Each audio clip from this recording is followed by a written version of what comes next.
A brief history of visitation to the Earth. To understand the present and to be prepared for the future, there are certain things from the past that must be clarified and that you must learn to see. The first is that the world has been visited for a very long time. These visitations have been from a number of different races for different purposes. Some have come here to gain biological samples from the immensely rich diversity of life in the world. Others have come here to hide things, to store things beyond the awareness of the native peoples of the world. At different points, others have established bases here temporarily and on a few occasions have tried, in more recent history, to educate or to influence early human civilizations. These visitations were brief and were not sustained for long. The bases that were established here were only mainly to gain a greater understanding of the Earth's geological and biological realities. Attempts to influence early civilizations proved to be unsuccessful. However, a great deal has been learned about the natural world here, and many biological elements have been taken from the world periodically to support the emergence of life elsewhere. Those races who are present in the world today represent a different set of forces from those who have visited humanity in the past. Humanity has lived in isolation throughout its entire evolution with only very brief encounters with races from beyond the world. Primitive peoples had a great capacity for recognizing the forces of nature, but their sophistication and understanding, technology and communication were limited. Therefore, with only a few exceptions, attempts to communicate with them were never made. They were deemed unready to engage in meaningful dialogue. Yet certain native groups were given wisdom about life existing beyond the world. This was demonstrated to them by visitations and by the giving of gifts. This existed in tribal nations long before and, in some cases, after the existence of early human civilizations. Since technology is a very important part of life in the universe, particularly regarding travel and communication, attempts to influence these early civilizations proved to be unsuccessful. It would have to wait until a much later time for humanity to develop technologically and to develop social structures sophisticated enough and sufficiently large enough for greater communication to be established. For nearly all the races who visited the world in the past, and for those races who are here at present, the world presents a very great challenge. Living in space for very long periods of time in sterile environments, races coming to the world are faced with an immense difficulty. The degree and the diversity of biological agents in the world make this planet, though extremely conducive to life, very hazardous for any visitor who is not adapted to it. Even races with very advanced technology cannot protect themselves against the diversity of life and the number of biological agents that exist in this terrestrial environment. This has made actual living in the world extremely difficult and, in most cases, impossible for all the races who have visited here. It would take them generations to adapt to living in an environment such as this. And only through a prolonged genetic program of bonding with the native people could they have a real possibility of living in a world of such diverse and complex biological forces. It may seem strange to people that the world would be so hazardous for an advanced race who did not evolve here. But it is true nonetheless. If you live in a sterile environment, you can visit other sterile environments, or you can visit environments where there is a very limited diversity of life, if you are prepared for them.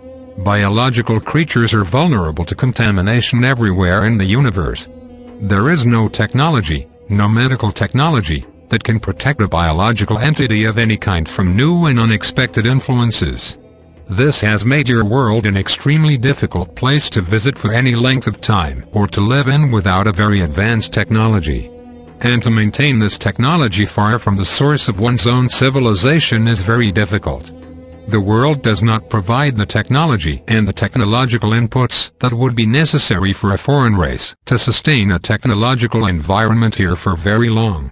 And the hazards of contamination would be extremely great. For no matter how advanced one's technology, one can still succumb to unseen biological agents such as bacteria and viruses.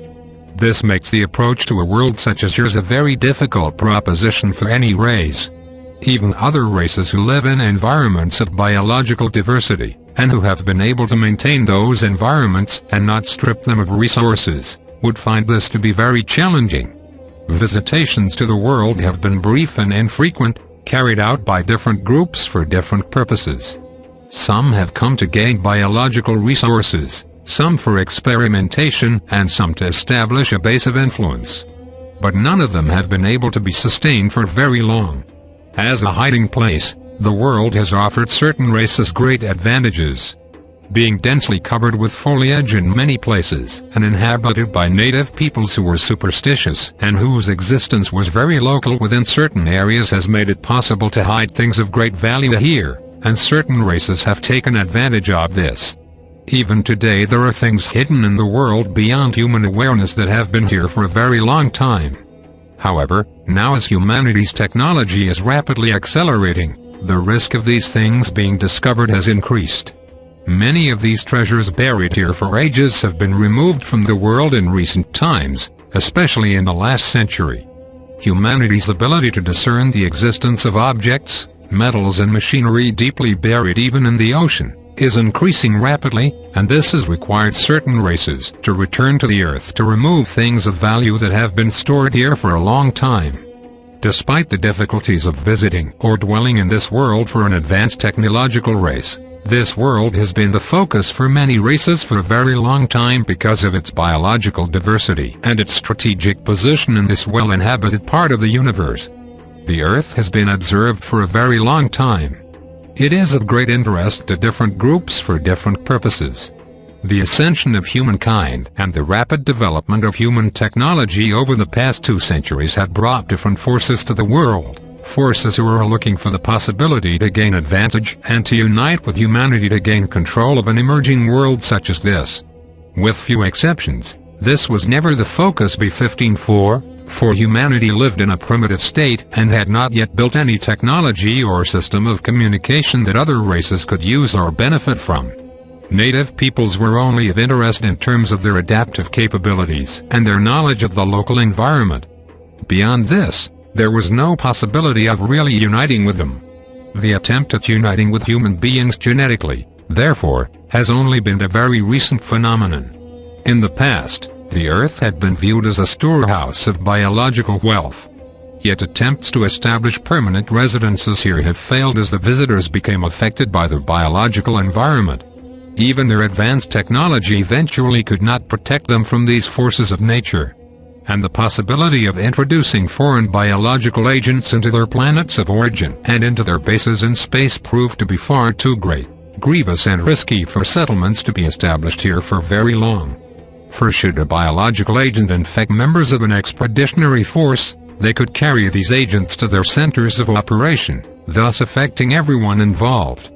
People have adapted to the world's environment to a very large degree, but in the history of the movement of peoples within the world, you have seen the power and the impact of infectious diseases in destroying entire populations as people from different continents came in contact with one another.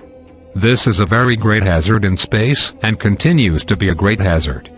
Technological races function in largely sterile environments. They engage with each other in sterile environments.